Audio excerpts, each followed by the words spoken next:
एक समय की बात है, एक बूढ़ा आदमी किसी गांव से जा रहा था।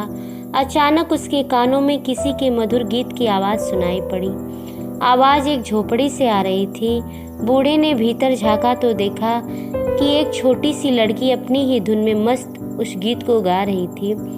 बूढ़े ने प्यार से उसकी पीठ थपथपाई और आशीर्वाद देते हुए एक सोने की मुहर उसके हाथ पर रख दी। लड़की का पिता रामदीन पास ही खड़ा था। वह बहुत लालची था।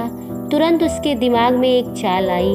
उसने झट से लड़की के हाथ से मुहर छीन ली और बूढ़े को रोक कर बोला, ठहरो, जाते कहाँ हो, बकाया तो चुकाते जाओ। बूढ़े ने हैरानी से रामदीन की ओर देखा। रामदीन ने कहा, ऐसे क्यों देख रहे हो? मेरी बेटी के गाने का मोल 10 मुहरे हैं। तुमने गाने का आनंद तो उठा लिया, अब बाकी की 9 मुहरे और निकालो। बूढ़े को यह समझते देर न लगी कि यह आदमी तो धूर्त और लालची है। भोला बनते हुए उसने कहा, मुझे अफसोस है कि मेरे पास इस समय और मुहरे नहीं है। रामदीन ने कहा, अपनी टोपी और सोने की जंजीर ही देते जाओ।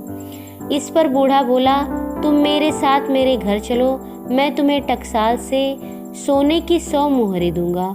और हाँ, जो मुहरे मैंने अभी दी थी वो अभी तुम लौटा दो, क्योंकि वह पुरानी और घिसी पिटी है।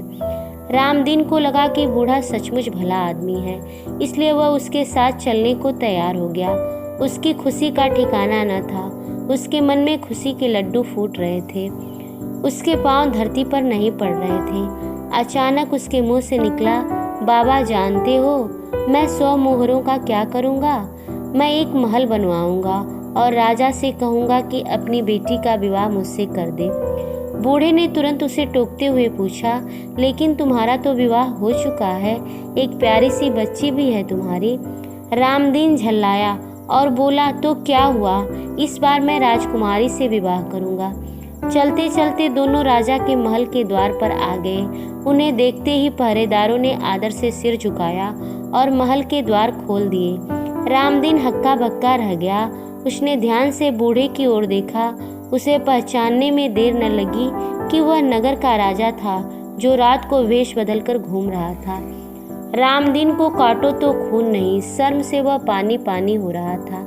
राजा ने नम्रता से उसे कहा, तुम्हारी बेटी के गाने ने मुझे 2 पल का आनंद दिया, उसके बाद तुम्हारा लालच देखकर मुझे निराशा हुई।